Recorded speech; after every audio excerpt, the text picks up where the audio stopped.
Warning: the Savage Nation contains adult language, adult content, psychological nudity. Listener discretion is advised.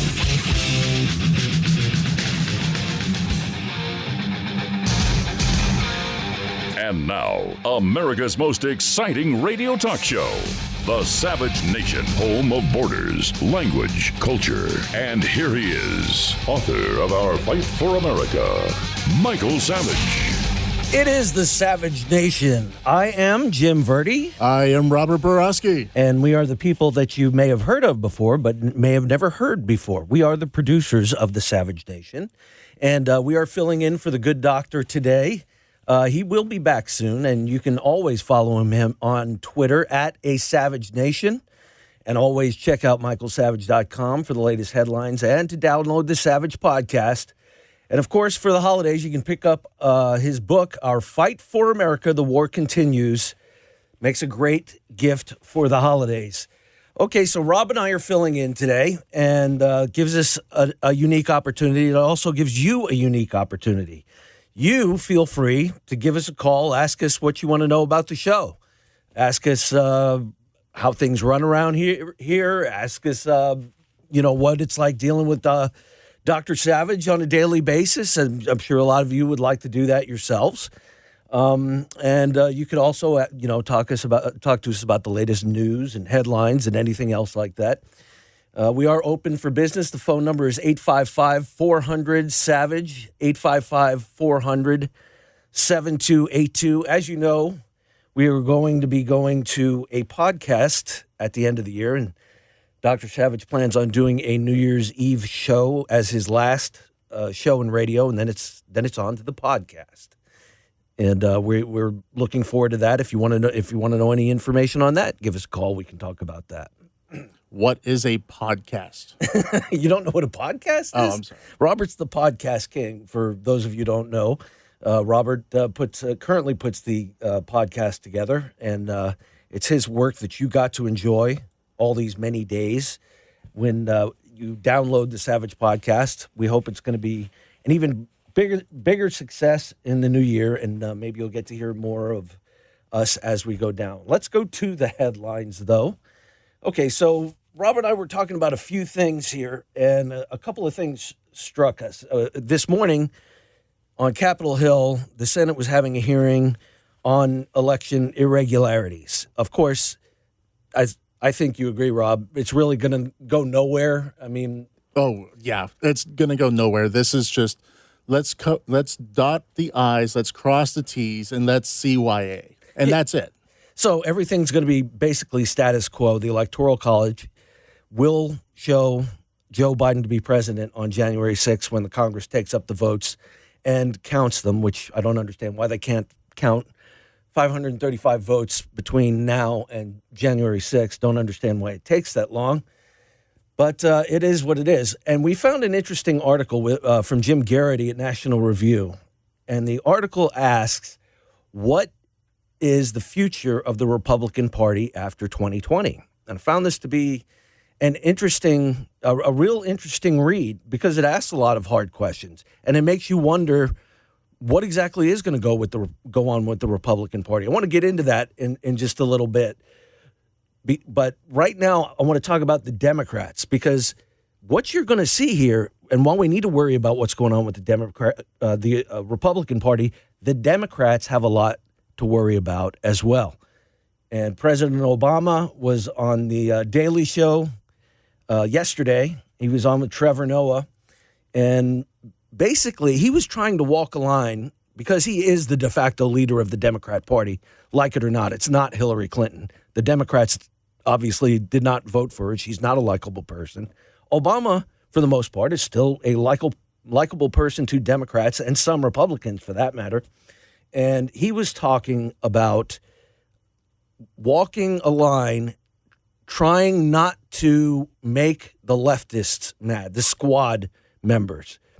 AOC is already out there, and Ilhan Omar is already out there talking about how the Biden administration is not welcoming them to the table. AOC came out today and said that Schumer and Pelosi should probably not be in leadership anymore. So We'll hear about that. But according to Barack Obama, in revisiting what happened during the election, he was talking about the defund the police slogan. And let's hear a little bit of that, Rob, in clip 15. How we do policing needs to change. And that if there is, for example, a homeless guy ranting and railing in the middle of the street, sending a mental health worker rather than an armed, untrained police officer to deal with that person might be a better outcome for all of us and make us safer, right? That if we describe that to not just white folks, but let's say Michelle's mom, that makes sense to them. But if we say defund the police, not just white folks, but Michelle's mom might say, if I'm getting robbed, who am I going to call? And is somebody going to show up? Right? Oh, geez. I mean, come on. First and foremost, ranting and railing, who uses that term? It's ranting and raving. I've never heard the term ranting and railing. Get your expressions right. It's like, make like a tree and leaf or leave. Come on. Back to the Future. Exactly. Make like a tree and get out of here. And, for the guy who was, he was going to be the guy to unite us, and he was going to show us just how great of a country we are. Twice in that one statement. Not just the white folks. Exactly. That's exactly what I was Michelle's thinking. mom. Really? Oh, you mean your mother-in-law who you let stay in the White House for 8 years? Yes, exactly. But you hit the nail on the head, though. What did he do? He was the most divisive president for 8 years. I know they're going to point to Donald Trump being a divisive figure, in the nation. But let's face it, Barack Obama was the start of all this racial tension in the country, and he shows it again right there in that clip. Now, he's talking about, well, did you notice how he's just kind of walking on eggshells around the whole defund the police line, Oh, yes, the slogan. He didn't want to disown it, but he didn't want to own it either, so that's the whole thing. Play clip 16, and then, we'll get a little more context on this. So the issue here becomes, at any given time, how are we translating and using language, not to make people more comfortable, quote unquote, right? Because that's always a strain in historically, right? The concern in these debates is also is often, are we just trying to make white people comfortable rather than speaking truth to power, right? That's the framework we tend to think about these things. Right, yeah. The issue to me is not making them comfortable. It is, can we be precise with our language enough that people who might be persuaded around that particular issue to make a particular change that gets a particular result that we want, what's the best way for us to describe that? As if he ever really worried about white people being comfortable. No. I mean, he spent 8 years trying to make white people uncomfortable, and we're seeing the results of that right now. And why is he trying to make is it unreasonable to not want to defund the police? I'm pretty sure white people aren't the only people that don't want to see that. Wouldn't black people be comfortable if the police were funded? Hispanic people? Why is this? Do you notice we played 2 clips? Do you notice what word wasn't used in there? Americans. Yes. He doesn't look at us all the same. President Trump, God love him. I know a lot of people hate him, but he looked at everybody the same. He wanted to help everybody, and for the most part, before this COVID virus took the economy in the wrong direction, he was working for all people. The economy was working for all people. It worked for all of us. Well, not if you ask Ilhan Omar. She was saying that we need to create an economy that works for all of us. Yes, and I know that's what they're all saying. They were ignoring the successes that we were already having.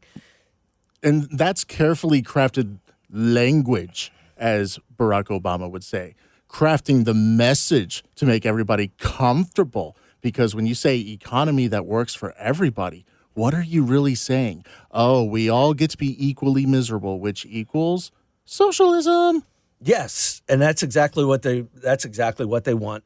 That's what the Democrat, and that goes back to the beginning of what we were saying at this discussion. That's the problem that the Democrats have. Nancy Pelosi knows it. Chuck Schumer knows it. President Obama knows it. And this is the president, mind you, by the way. If you want to talk about dividing Americans against each other and what happened during his presidency, this is the president that in the entire country lost nearly 1,000 seats in cities, counties, and states across the board. Got a shellacking in his midterm elections in 2010 over Obamacare. This is the divider in chief. This is the destructor of the Democratic Party. And now he is the one who's having to ward off this destruction that's coming from this other faction of the party. Well, see, you're mincing words, and you're forgetting the basics here, Jim. In Obama's mind, the Republicans have certain built-in advantages when it comes to elections and how votes work, the population distribution of how the government works, and he really won everything. Well, the Republicans never actually won anything when he was in office. No, not during the midterms. They cheated. Exactly. Well, it's not that they cheated per se. It's that the way that the government is structured, it prevented his people from getting elected because absolutely true. Whitey is evil. Yes, exactly, and that's where we are right now. If you'd like to get in on this conversation, if you have questions about the Savage Nation, if you have questions for me and Rob about working in the Savage Nation, anything you want to talk about, give us a call, 855-400-SAVAGE, 855-400-7282. This is the Savage Nation. Be back in just a minute. Join the Savage Nation. Call now, 855-400-SAVAGE, 855-400-7282. Savage. The Savage Nation is sponsored by Swiss America, the only company I trust with my financial future. Call 800-289-2646 or SwissAmerica.com.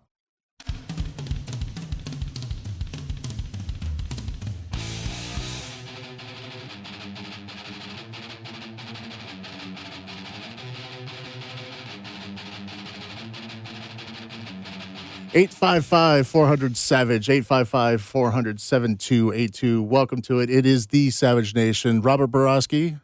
I'm Jim Verdi. We are the producers of the Savage Nation. Sitting in, and we're talking about Barack Obama, and we're going to get to more of that, but I think we wanted to take a call, and I think it was... Line 4, Steve. Steve in Pennsylvania. Welcome to the Savage Nation. Hey, guys. I was just wondering... I'm really enjoying listening to you guys, but I'm wondering Thank you. What you guys, your intentions after, or your intentions with the Savage Nation after Dr. Savage decides to step down. I can tell you for sure that I'm looking at definitely staying with the show in whatever capacity he'll have me. I'm happy to help the doctor out as he may seem fit, and I think we're both going to try and help out in some way or another. Hey, producers and hosts are kind of like ride and die. It's kind of a package deal. Yes. You can't get rid, exactly. You just don't get rid of each other. Exactly. You can't find good help. I'm not, in particular, I'm not talking about the, after the new year. I'm talking about after Dr. Savage decides to step down permanently. Oh, that's never going to happen. Guys interested. Yeah, I don't know that that's going to happen. He likes to be heard, and he's got a big message, and he's got a big voice, and he wants to get it out there. And there's no more time like the present that we need a voice like his out there. As far as us, who knows what the future would hold should what you're talking about take place. I'm sure we'll wind up somewhere. Absolutely. Steve, thanks for the call. We greatly appreciate that. Let's go. The thing is with Robert and I, this is not our first stint together. That's true. I worked with Robert when he was a young buck of just 17. 20 years ago. Getting into the business, right? Am I right? You were just getting into it right then? Uh-huh. Absolutely. And you once said that I taught you everything that you knew? Yeah, then how now quickly the roles changed. Yeah, well, now it's like the Star Wars thing with, first I was the teacher. Now I am the master. That's Rob.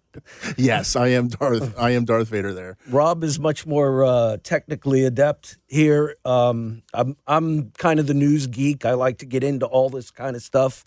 I really enjoy picking these things apart, reading these stories, discussing with people. Rob's a genius technically and a great creative on the board. So I like to think we make a good team. Absolutely. Maybe we go on together. So, hey, I want to go to line 2, Dave in San Jose. Okay. Dave, you're on the Savage Nation. Go ahead. Yeah, hi, guys. You're doing a great job. Hey, just a thought. I think Donald Trump should run as a Democrat next time around, just to really mess with the Democrats. He could run as a Democrat. We could have the GOP get somebody in the GOP side and run as a Republican, somebody like a Cruz or somebody like that, somebody who is a solid conservative, and then have Trump run as a Democrat. And then what are you going to do? You're either going to have to vote Democrat or you're going to have to vote Republican. Do you honestly think the Democrat Party would have him at the head of their ticket? I mean, you got to remember, this is a party. They have party infrastructure. Do you really think the Bernie Sanders of the world and the AOCs and the Ilhan Omars are going to say, oh, yeah, well, we can win with Trump. Let's just have Trump. Do you really think that's a possibility? Well, I don't know how the internals would work there, and I don't even know if it would be possible. I just think it would be difficult for Trump to run as an independent of some kind and gather all the votes that he needs to get past this. But I think it's just one way of really kind of messing up the Democrat machine that's going on right now. I mean, if we can get an operative in there to whether it's a hidden operative somehow at the top of the ticket, I mean, that would be great. I would flip from a Republican, a lifelong Republican, to a Democrat just to make that vote, and then I would vote Republican down ballot anyway. Well, you know what? I got to say this, Dave. I kind of see where you're going with that. I will say that it would be the most entertaining thing that I have seen in a very long time. I mean, Donald Trump has been a very entertaining president, especially on Twitter. So you put him there. But at the same time, I don't see Trump doing that because of one reason, and that is David Duke, the reason that he left the Democratic Party in the first place. So long as David Duke is still a part of the Democrat Party, I don't see him going back. It's the Savage Nation. Give us a call, 855-400-7282. This is Jim and Rob filling in for the doctor. Join the Savage Nation. Call now, 855-400-SAVAGE, 855-400-7282. Savage.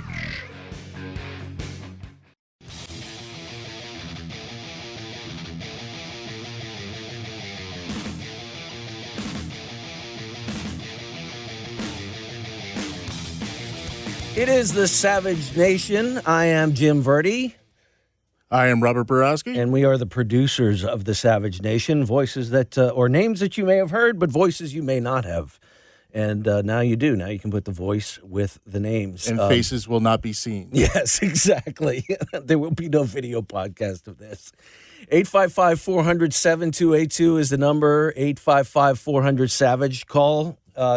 Ask us anything you want about the show. Ask us about the upcoming podcast of Dr. Savage after the first of the year. We're all very much looking forward to that. It's going to be freeing in so many ways.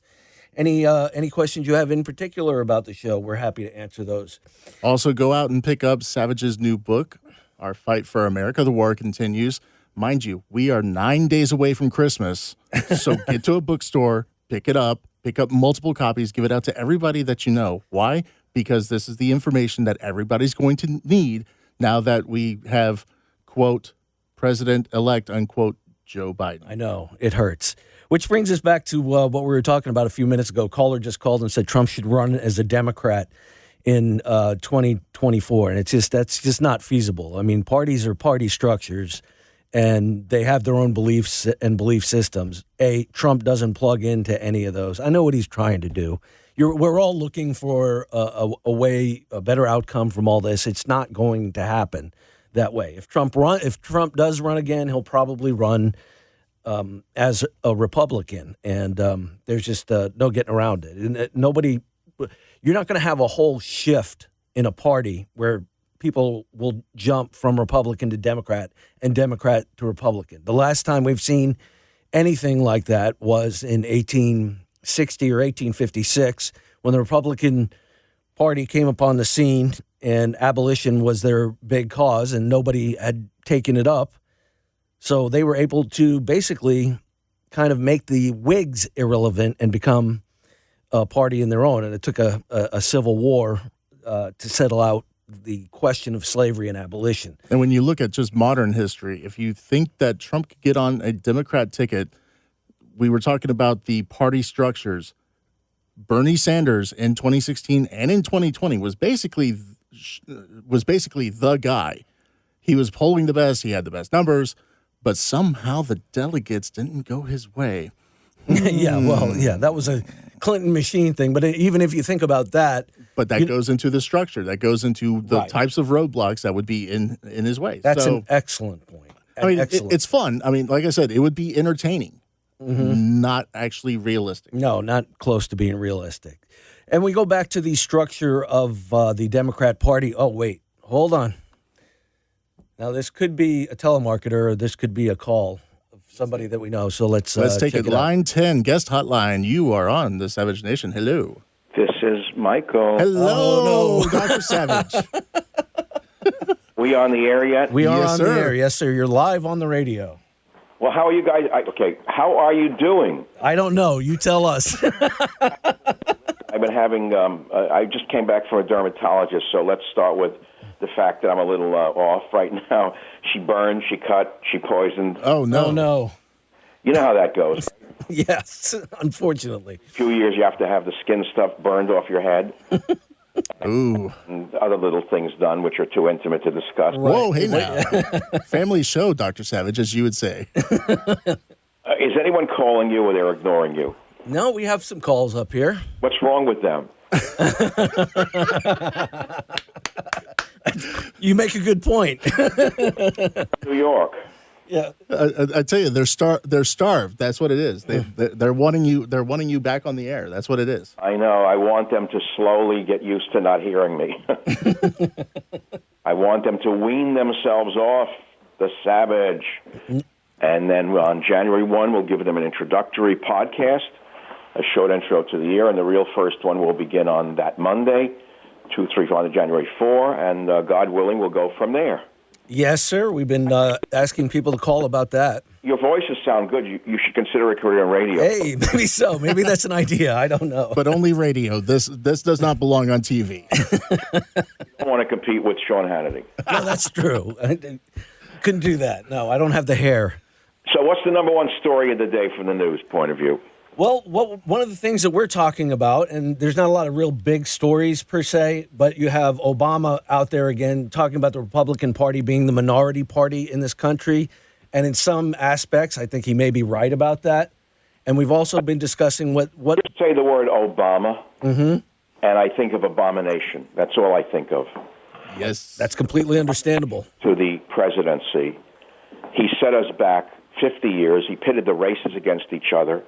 And let's never forget that he was the first to attack the police from the presidency. Remember what he did with that little beer meeting up in Boston? Yeah, the beer summit that he had up there. The People against the police. This guy is the biggest snake the presidency has ever seen.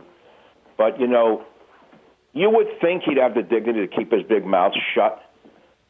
Didn't he make a fortune after he left office, him and his old lady? Well, that's what he's Way doing more right than now a is fortune. touting a new book. 756 pages, a third autobiography. That con man came into office poor and left a very rich man and now makes believe he's an oppressed minority.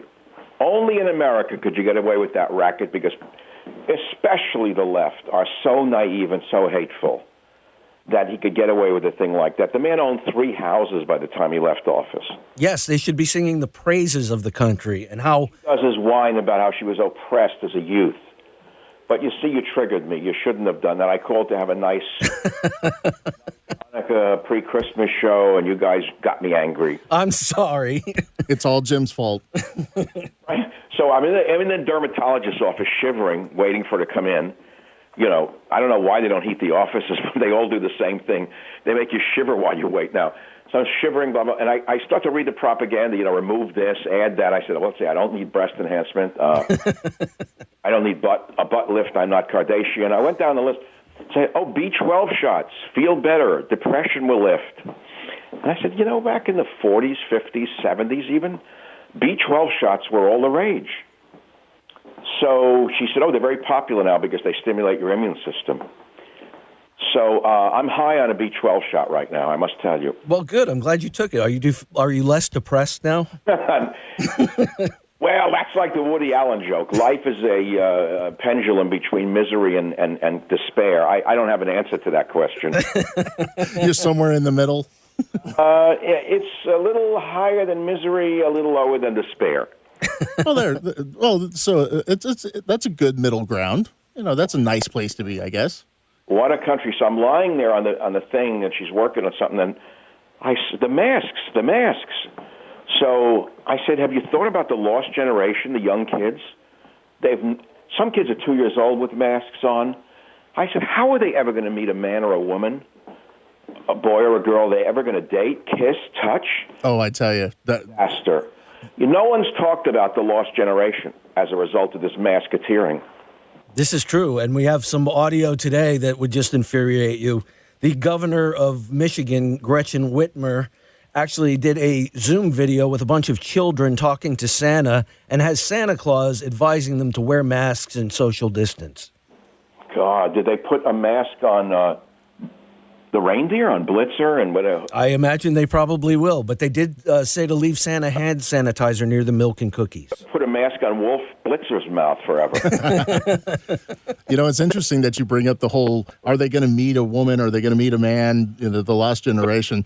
I've been thinking this entire time with the masks. What's the name of the reindeer? Santa's reindeer. Let's see. Donner, Dasher, Dancer, Donner, Blitzen, Comet, Cupid. I think that should be on the citizenship test. Yes. But most people would fail that. Because I can name Rudolph and a couple more. I probably have better luck with the Seven Dwarfs. Guys.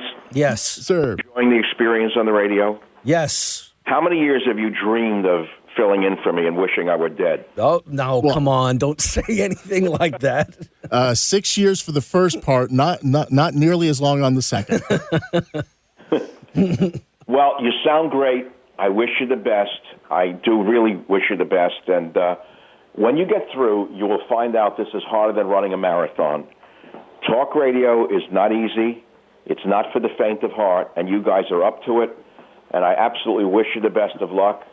And now I'm going to get off the phone and enjoy my B12 shot. All right, thank you, sir. Enjoy. Appreciate it. Good luck. Bye. Thank you.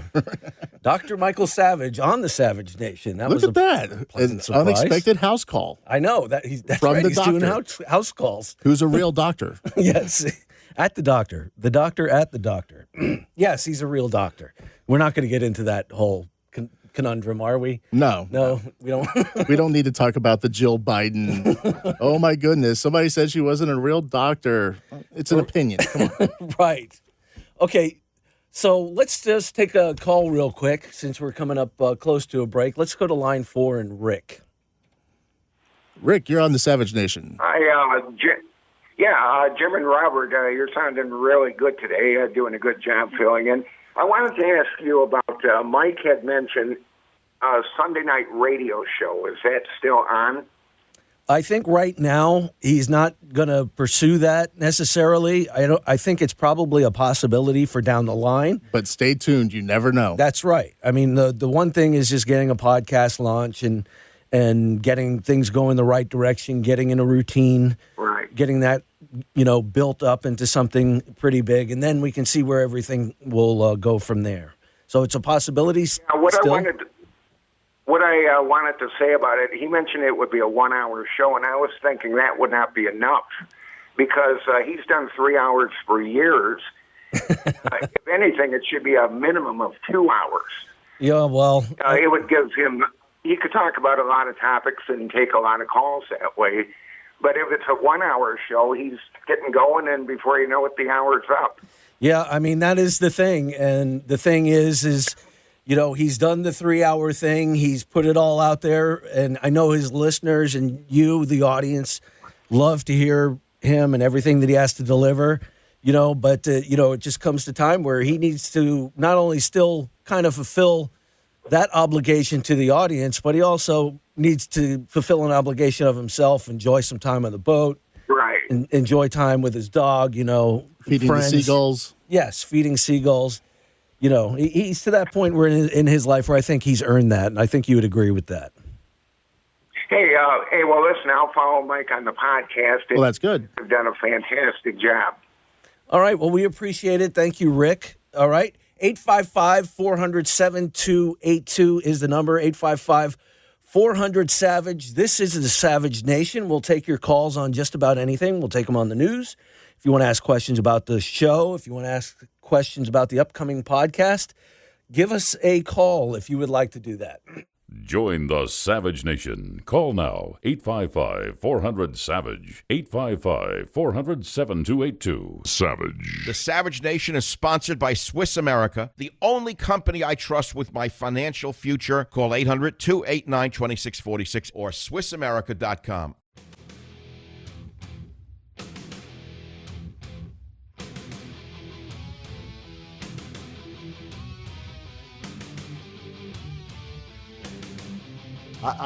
It is much more homogeneous, which means that, yes, they have to do less work, but it also means that they can talk to themselves, and as a consequence of the way our democracy, our republic is structured, they don't have to appeal to as broad of a base. That's not fair. But, I at least would prefer not having the progressives model ourselves out of, or model ourselves on the current Republican Party. That doesn't feel like a good strategy to me to get the outcomes that we want. There is former President Obama calling the Republican Party homogenous. And I wonder what he means by that. I mean, I think he means saltine cracker white old guys. Yes. Now, never mind the fact that in this most recent election, the most amount of Republican women and women of color were elected by Republicans. So, but hey, the Republican Party is not diverse at all. Well, let's think about what's important to his diversity. It's diverse if you are of a different color. It is diverse if you are a different gender. It is a diversity if you prefer a different sex. But the only thing he doesn't care about your diversity is what you think, which is why the Republican Party is not homogenous, because we actually allow people to have other thoughts. It's gotten worse since Obama was president. You can't say anything now. Now you get canceled. Absolutely, absolutely. It is the Savage Nation. Robert Borowski. Jim Verdi, the producers. Sitting in for Dr. Savage. 855-400-SAVAGE, 855-400-7282. Be sure to follow Dr. Savage on Twitter at @ASavageNation. Check out michaelsavage.com for all the latest headlines and the news you need to know, and download his podcast, which, key point here, you're going to need to subscribe and start downloading those podcasts come January. That's going to be the way to listen to the voice you've trusted for 26 years, Michael Savage. And also pick up a copy of his new book, Our Fight for America, The War Continues. 9 days left until Christmas, everybody. Makes a great holiday gift. Get it ordered. Get it ordered. Okay, let's go to Mike, who's in California, and see what he has to say. What's up, Mike? Hey, guys. How are you? It's been 18 years that I started listening to talk radio, and the very first memory was Dr. Savage, and can't believe it's been 18 years I'm actually calling in and talking, but I really appreciate you putting me on. Oh, well, no problem. We're glad you've been listening for this long. What kind of, you had a suggestion for us? Yeah, man, it's just something that's just an honorable kind of thing. I was just sitting here thinking, on Friday I'm going to wear a fedora in honor of Dr. Savage. I never wear them. I've got a couple. I've worn them on a couple of occasions, but, maybe we can all bust out our fedoras, talk about Dr. Savage and the honor he's brought to us on talk radio since he's moving on to a new phase. So instead of Rock and Roll Friday, we're going to do Fedora Friday. That's your suggestion, right? Yeah, I'd love walking around downtown and seeing how many fellas got a fedora on. All right, let's do it, especially out there in the Bay Area. Let Dr. Savage see his support that he has from all of you across the nation. Hey, you know what might be a good idea? This is something cool we could do. Why don't you take a picture of yourself in fedoras, and on Friday, tweet it to Savage. Tweet it to Savage and say it's Fedora Friday in honor of you. And make sure you have Godfather music on your phone playing every time that you're walking around in public. Mike, thanks for the call. It is the Savage Nation. I'm Robert Borowski. I'm Jim Verdi. We'll be back with more right after this. Join the Savage Nation. Call now, 855-400-SAVAGE, 855-400-7282. Savage.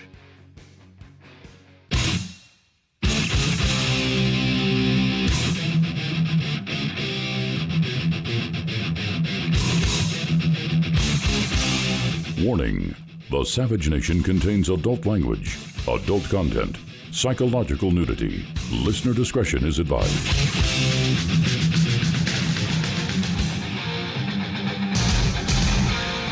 And now, America's most exciting radio talk show, the Savage Nation, home of borders, language, culture. And here he is, author of Our Fight for America, Michael Savage.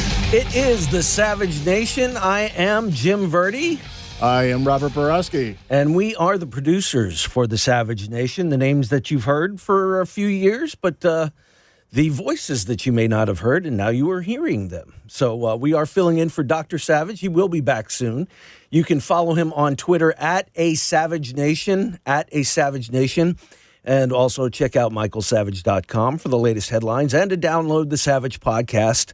Of course, you can pick up a copy of Dr. Savage's new book, Our Fight for America, more meaningful than ever right now as we head into a new year and a new presidency. That'll make a great gift for the holidays. If you want to, give us a call, 855-400-7282, 855-400-SAVAGE, and you can ask us anything about the show, about, Dr. Savage, working with Dr. Savage. You can ask us about the upcoming podcast that he'll be jumping to after the first of the year. We can give you information on that. It's Wide Open Wednesday. Wide Open Wednesday. I like that. That's very nice. Let's go to James in Virginia and see what he's got on his mind. James, you're on the Savage Nation. I just wanted to know if you help Dr. Savage to set up the show, or does he do all of that and you guys handle the technical aspect? Well, see, I think the question that you should be asking, James, is what is it that we don't do for Dr. Savage? I would hope that he would agree with that sentiment. Actually, it's interesting Dr. Savage is always working. He works 24/7, and he will send us stuff right after the show. He will send us stuff at night. He will send us stuff on weekends. We help get the things that he sent to us, and then we'll send him things to complement that, or we will look up research on some of the articles that he may have sent us that will help him back up his points. So we will do that. We gather all the sound clips. Robert's really, really good at that.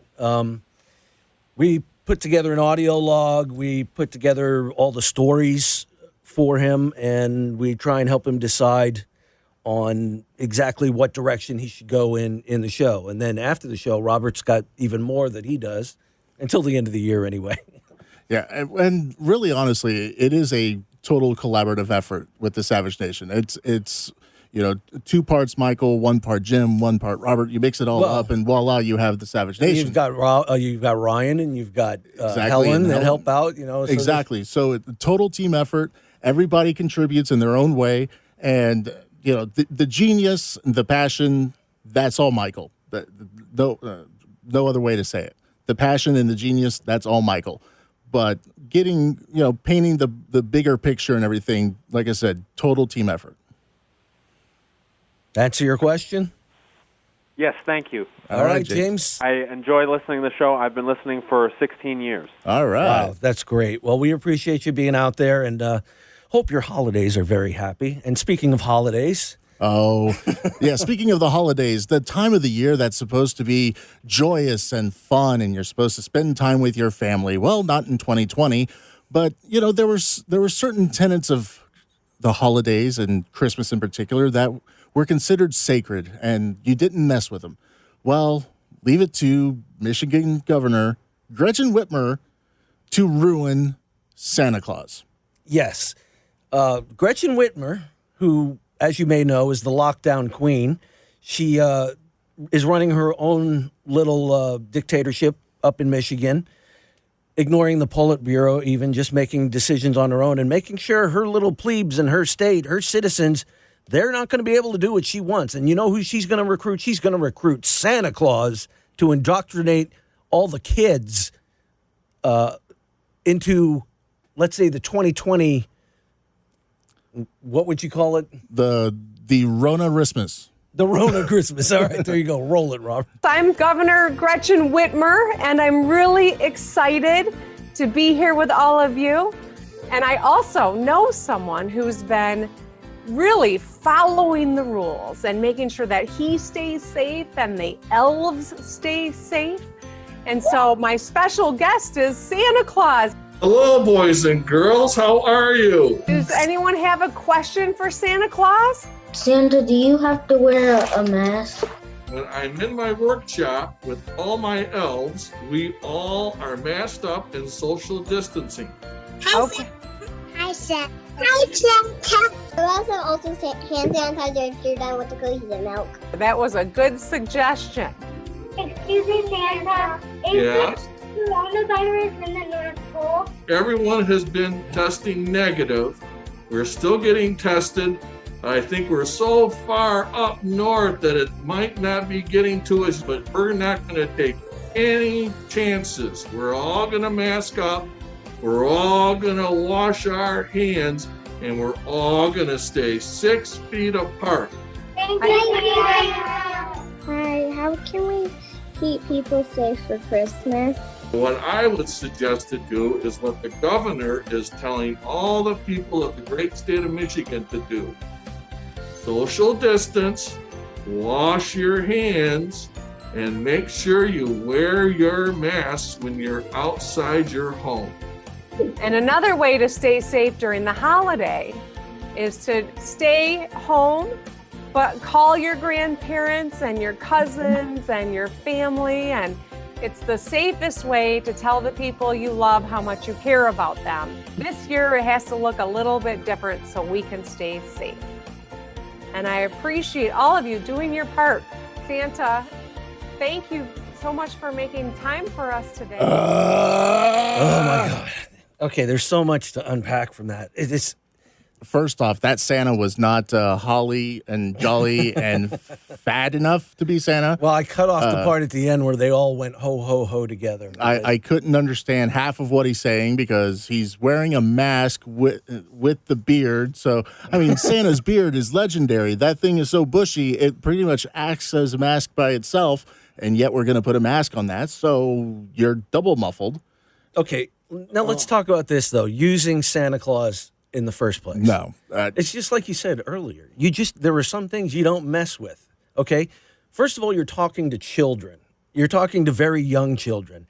And A, do you think those kids came up with their questions on their own? No. You know that they were fed to them either by their parents or somebody in the governor's office had mailed them out and said, here you go, this is what you asked. Yeah, Herr Whitmer gave them something to say before she got on the line. Because this wasn't even in person. This was a Zoom thing.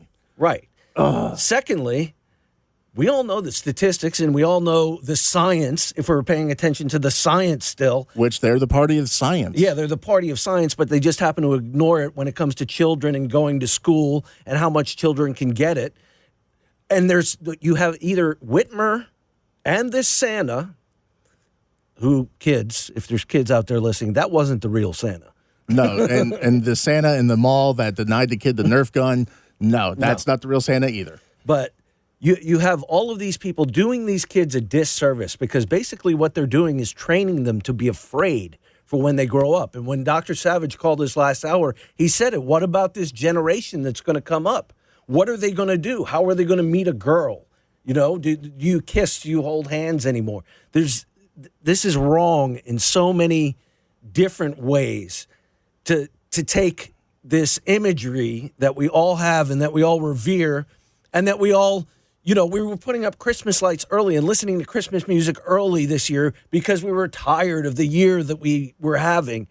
And then you take this imagery and you use it to further basically an agenda. And we're not talking about an anti-mask agenda, us personally. That's not what this is about. You're spreading propaganda. You're using Santa Claus to spread propaganda. Exactly. It's the usage of the imagery to do what you're doing. You want to talk masks? Sure. People require masks in a restaurant. I understand that. I'll wear a mask when I go to the store. I'm not putting up a fight about masks in general. You know, I found that they helped me. I was around somebody with the Rona, and I had to wear a mask. I had to social distance from that person. I had to wash my hands and scrub them until my skin was raw, you know, to make sure I didn't get it. And I didn't get it. And I quarantined, and I followed the rules. But the thing is the imagery and using this and how, what's the word I'm looking for? I can't even think of the word I'm using that I want to use for this. It's a trebuchet mockery, for one. Yes. That's what it is. It's a trebuchet mockery. Pure and simple. Gretchen Whitmer using Santa Claus that way, talking about, ooh, let's wear masks. Ho, ho, ho. No, come on, man. And Santa, aren't you wearing gloves? Don't you? I mean, if you're wearing gloves all the time, because the Santa Claus I have in my head wears gloves. Why are we having? Do you have to wash your hands through the gloves, or are you just changing the gloves out after every house? How is Santa Claus delivering toys this year? Well, yeah, I mean that's the thing. How is Santa Claus? What are you going to tell your kids now?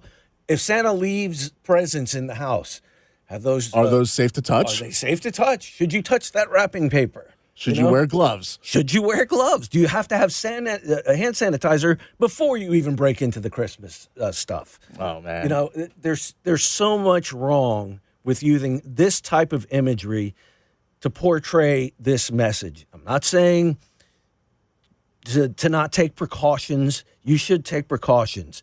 We can get into the lockdowns if you want. I don't think lockdowns are necessary. Business owners will tell you they've bent over backwards to do everything right so they can open their businesses, so they can serve people. And people want to get out and support those businesses before those businesses go out of business and they're not there to serve the public anymore. That's what they want to do. We'll get into that a little bit later. But as for right now, if you want to give us a call, weigh in on this, weigh in on the Savage Nation upcoming podcast, or if you want to ask us about the show at all, it's 855-400-7282, 855-400-SAVAGE. This is the Savage Nation. Join the Savage Nation. Call now, 855-400-SAVAGE, 855-400-7282. Savage. The Savage Nation is sponsored by Swiss America, the only company I trust with my financial future. Call 800-289-2646 or SwissAmerica.com.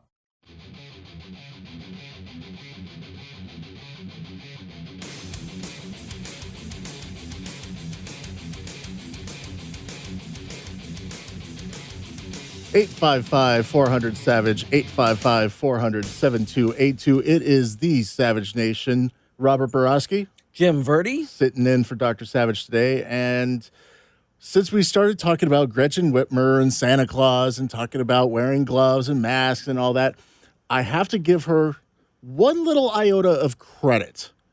And that is... You do? Yes, I know. Trust me, I'm going to be washing the stench off later. But I have to give her a little bit of credit here because she actually intimated in the video with Santa Claus that, hey, kids, you are going to have Christmas this year. Oh, I didn't even think about that. You have other people out there, Fauci, Cuomo, de Blasio, Newsom. You have all of these other Democrat leaders out there saying, oh, no, you can't have Christmas. We have Joe Biden's COVID advisor, I think his name is Dr. Osterholm, saying, oh, no, you can't have Christmas this year. We're going to have to cancel Christmas. Everybody's canceling Christmas. New York Mayor Bill de Blasio. Much work we have to do to fight back the coronavirus as we, thank God, implement the vaccination program that will change everything. This is a crucial moment. And I'm going to say it every chance I get. Everyone has to be part of this. Everyone needs to wear your mask, practice social distancing. If you have travel plans, cancel them now. Stay home for the holidays. Stay close to the very few loved ones who are close by. So don't see family. Don't celebrate the holiday. You can Zoom call with them. Oh, yeah, because that's the same. Totally the same. It's totally the same thing. It's okay. Yeah. I guess maybe you can set up plexiglass and wear gloves and hazmat suits to give grandma and grandpa a hug. Right. So the whole thing is we're not going to open restaurants. We're not going to have indoor dining. We're going to shut everything down. We're going to lock everything down. But we expect you to just stay home by yourself on the holidays. Well, what are you going to do? You're not going to do that. How am I going to have my traditional Christmas Chinese dinner if I can't go out to a restaurant? Like at the end of A Christmas Story. Mm-hmm. Or, if you take another Christmas movie, Christmas with the Cranks. I don't know if you're familiar with that. It was originally a John Grisham novel called Skipping Christmas. It's kind of what they want us to do this year, but not in the same way. In the movie and in the novel, the main characters were going to take a cruise. We learned, and what we learned from the whole movie was that skipping Christmas is a bad idea. We also learned never to say hickory honey ham again, but that you'll have to watch the movie to see. Well, look, do you want grandma and grandpa to die? Do you want to be responsible for killing your grandmother and your grandfather? In a way, I mean, no, of course, nobody wants that. And it's legit to say, there are precautions you should take around grandma and grandpa and take those precautions for sure, because we do know what the death rates are. But we also know from the science that 1.49% of coronavirus transmissions come from restaurants. 1.49. You know where most of them are? 74% come from being locked in homes. Yes. And Washington State is a prime example of locking people up and basically throwing away the key. Their COVID-19 lockdown restrictions are now extended through January 4th. It's ridiculous. So now residents in Washington State are prohibited, mind you, from being inside with people outside of their household unless they quarantine for 14 days prior to gathering, or 7 days if they also receive a negative COVID-19 test within 48 hours of gathering. Outdoor gatherings should only be limited to 5 people beyond a household. Now, you see, they listen to everything that you just read there, and somebody had to come out and come up with those regulations. And it doesn't dawn at them at any point, if they read it back out loud the way you did, how stupid that sounds. They just don't even understand it. They can't fathom it. Okay? No, they can't. It blows their mind. And of course, you can order takeout, but no actual indoor dining. No. But you might be able to do some outdoor dining.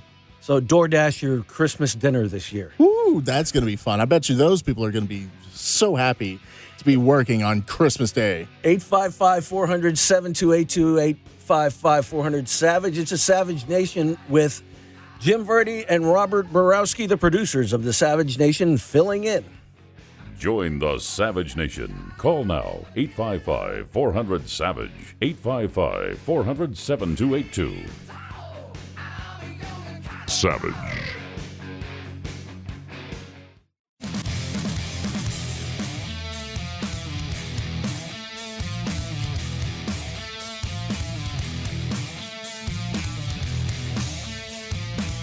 It is the Savage Nation. 855-400-7282 is the number that gets you to us. I'm Jim Verdi. I'm Robert Borowski. And we are the producers for the Savage Nation. We are the names you may have heard, but the voices you most likely have not. And we are filling in for Dr. Savage today. He will be back soon. Of course, you can always follow him on Twitter at @ASavageNation and check him out on michaelsavage.com for the latest headlines and to download the Savage podcast. It'll be more important than ever pretty soon. If you need a gift for the holidays, you can pick up a copy of Dr. Savage's new book, Our Fight for America. Makes a great stocking stuffer. 9 days left. Get it? That's right. So we were just talking a little bit ago about lockdowns in New York. I mean, New York is shutting everything down. My best friend in the whole wide world still lives in New York, Anthony Parisi. He texts me every day. He goes, I'm dying. You know, my life is a mess right now. Why? Because you can't go do anything. Rob and I are in a state that's pretty much opened up, and we have the ability to go to restaurants. But don't want to. Well, I won't mind. I'll sit around the bar and have a drink with somebody. I actually went to a restaurant over the weekend. It was strange. Why?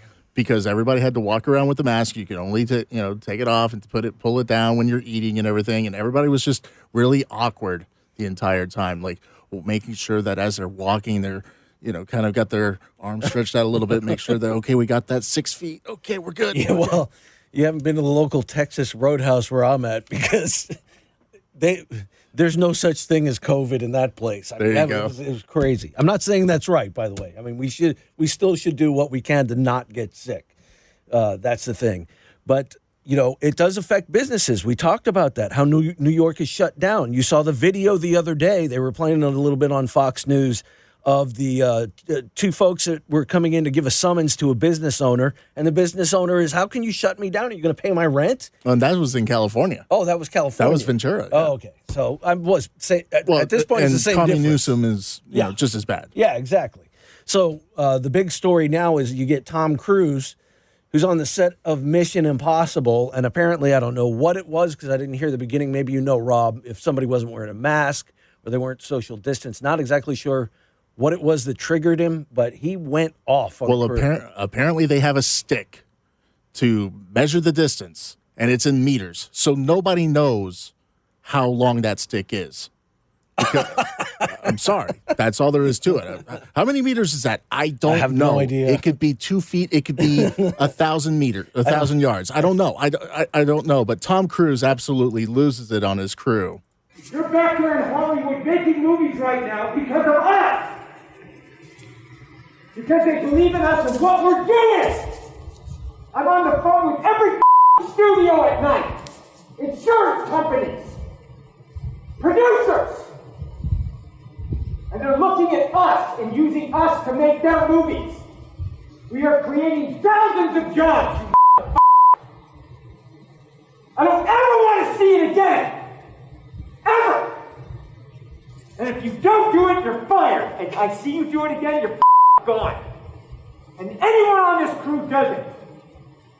That's it. And you too. And you too. And you. Don't you ever do it again. That's it. That's it. No apologies.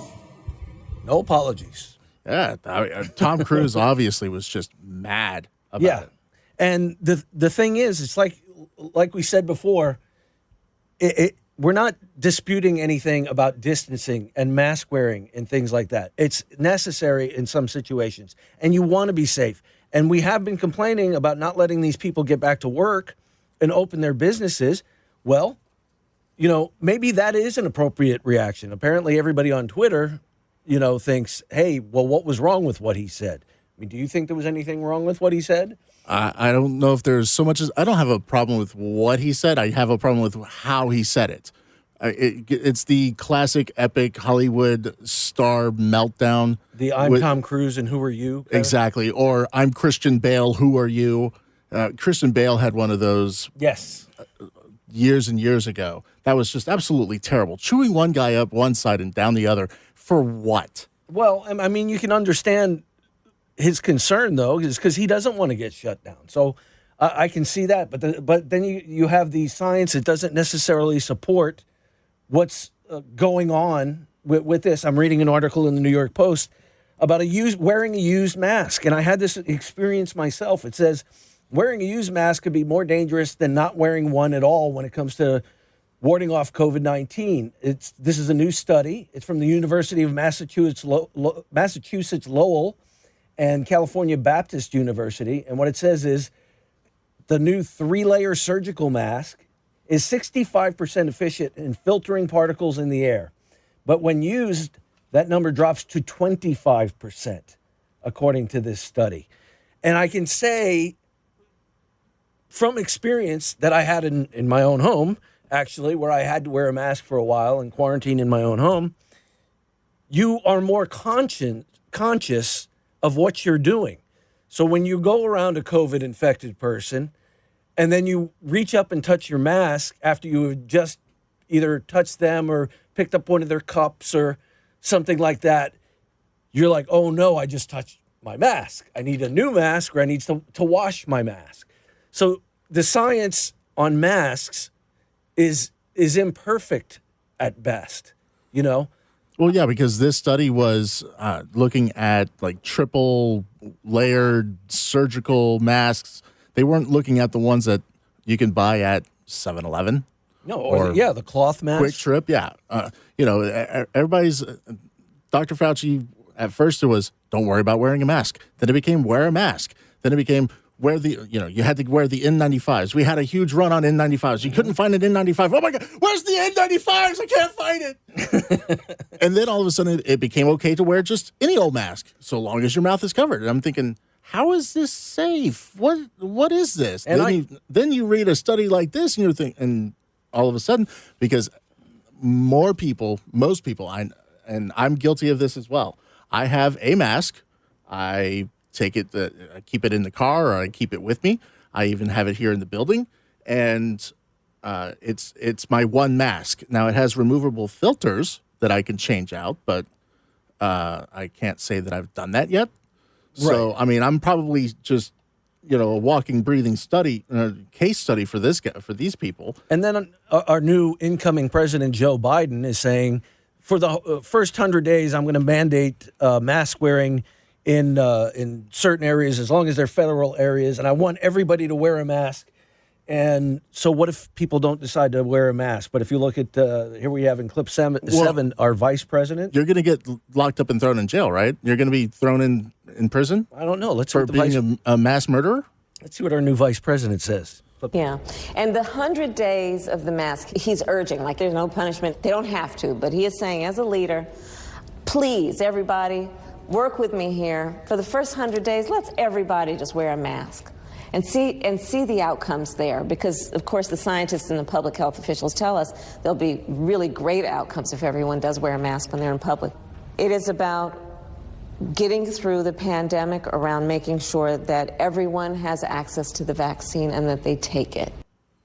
So first 100 days with this mask mandate that, quote, President-elect, unquote, Joe Biden wants to enforce, there's not going to be any consequences. So what's to motivate people to actually go through with it? Yeah, I mean, besides the fact, if you want to protect yourself, well, wear it, but there's going to be no consequences if you don't wear it. Well, that's not what Governor Cuomo is saying. That's not what Bill de Blasio is saying. That's not what Gavin Newsom is saying. Well, to be fair, Governor Cuomo said, don't be a turkey, wear a mask. Oh, okay. That was his clever Thanksgiving marketing plan. Oh, God. He was not blessed with a sense of humor. Well, yeah. I mean, You can see that in the appearances with both brothers on CNN. Neither one of them were blessed with a sense of humor. Exactly. And of course, okay, so you want to have the mask mandate, and you have all of these governors, and you have all these leaders saying, this is what you need to be doing, this is what you should be doing, this is what we're locking down, you can't go anywhere, you can't see anybody, you can't do this, you can't do that. But then we all catch them on not following their own rules. Nancy Pelosi going to a hair salon, Gavin Newsom going to the French Laundry, which I thought it was a fancy place for dry cleaning or something. Exactly. Didn't realize it was a special restaurant. Sorry, California. Didn't know. San Francisco Mayor London Breed, the very next day or week or something, I think. She was at the French Laundry. Exactly. Then you have Chicago Mayor Lori Lightfoot out there, celebrating a win for democracy, which we are not a democracy. Okay. Sorry. Yeah. Rob likes to get that out every day here in the studio, by the way. You have to. So Robin Roberts of ABC News asked, Vice President-elect, in quotes, Kamala Harris, hey, well, what about these examples of people not following their own guidelines? And any predictions on what Kamala Harris had to say? Any guesses? Oh, just wait. Leaders on both sides, when it comes to the pandemic, they will put down strict guidelines. Yeah. And even your colleague in California, the strict guideline, but yet they don't follow through. What kind of message does that send to the American public? I think we all have to understand that right now, this is a moment for everyone to sacrifice. And if we're going to get through this together as a country, then we all have to do it. Sacrifice. This is a time for everyone to sacrifice. Did Nancy Pelosi sacrifice her hair appointment? Did Gavin Newsom sacrifice his friend's birthday party? Did Lori Lightfoot sacrifice a haircut? No, you know what? They blamed it on the institutions that they visited. And it was a setup. Yes. Yeah, it was Nancy Pelosi. I apologize for falling for a setup. Really? Come on now. And what happened to that salon owner? She had to close down her business and move out of state. Yeah, there are people all around the country making sacrifices. Everybody's making sacrifices except for the elite of the elite of the elite of the elite. You have businesses in California closing up shop while a Hollywood production is going on across the parking lot from them. Her outdoor dining is not acceptable, but for the crew and everything for the Hollywood movie, oh, that's okay because Hollywood's essential. Really? I didn't know grown people playing pretend is considered essential. Well, yeah, you have to have entertainment because you're locked in your house, right? So it's called reruns. Yeah, okay. Syndication. It's called binge watching. Yeah. Exactly. There's streaming platforms for all of that. So, yeah, then that's where we make Bezos richer and Zuckerberg richer and all the rest of them. Well, it's going to happen one way or another. I mean, small businesses are shutting down. So places like Amazon, Costco, Walmart, Target, they have to take what's left of your money, assuming that you actually have money to give. Exactly. And, if you have to wind up working for them because you lose your job at the small business that was in town, you're not going to be paid nearly as much as what you were probably making in the first place. Exactly. And good luck finding a job. I wonder how many people are actually genuinely hiring right now. Exactly. It is the Savage Nation. I am Jim Verdi. I am Robert Borowski. We are the producers of the Savage Nation, and we are filling in today. The doctor will be back soon. 855-400-7282 is the number, 855-400-SAVAGE. Give us a call, and you can get through to us on the Savage Nation. Join the Savage Nation. Call now, 855-400-SAVAGE, 855-400-7282. Savage. The Savage Nation is sponsored by Swiss America, the only company I trust with my financial future. Call 800-289-2646 or SwissAmerica.com.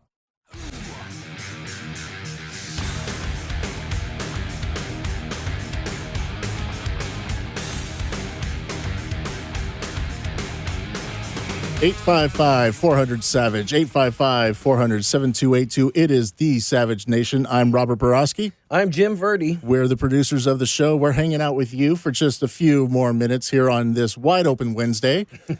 Follow Dr. Savage on Twitter at @ASavageNation. Check out michaelsavage.com for all the latest news and headlines that you need to know and to download the Savage Podcast. Key thing there, podcast. Go download it, subscribe, be ready.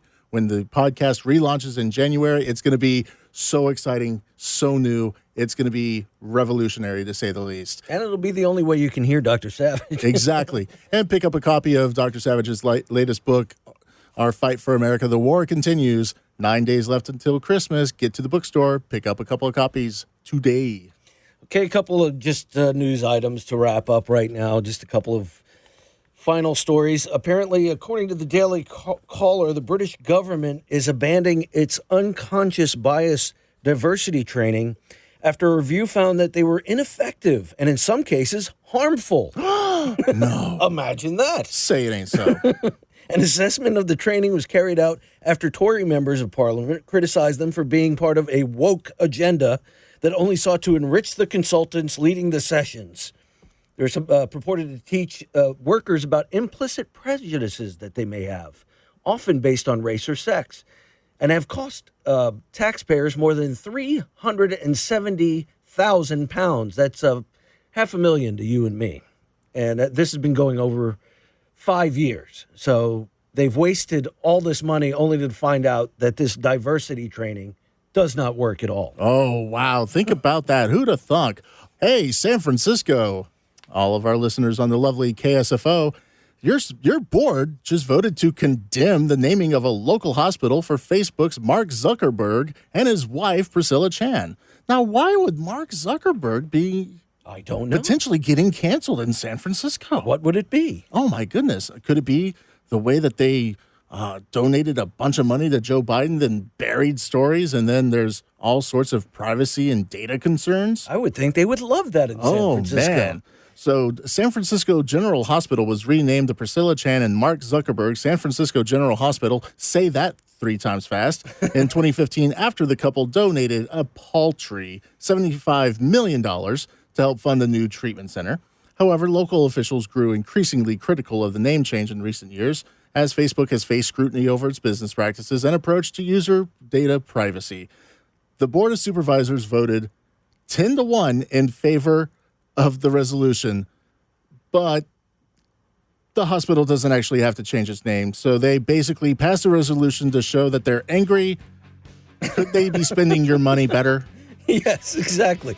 So I guess Zuckerberg is going to be the next one moving his operation to Texas, right? No, we're full. Yeah. We're full up. All right, this has been the Savage Nation. It's Jim Verdi. Robert Borowski. And we are the producers for Dr. Savage. He will be back soon. Please listen to Michael on the Savage podcast. Download it, subscribe, and follow Dr. Savage on Twitter at @SavageNation. We'll talk to you tomorrow. Savage.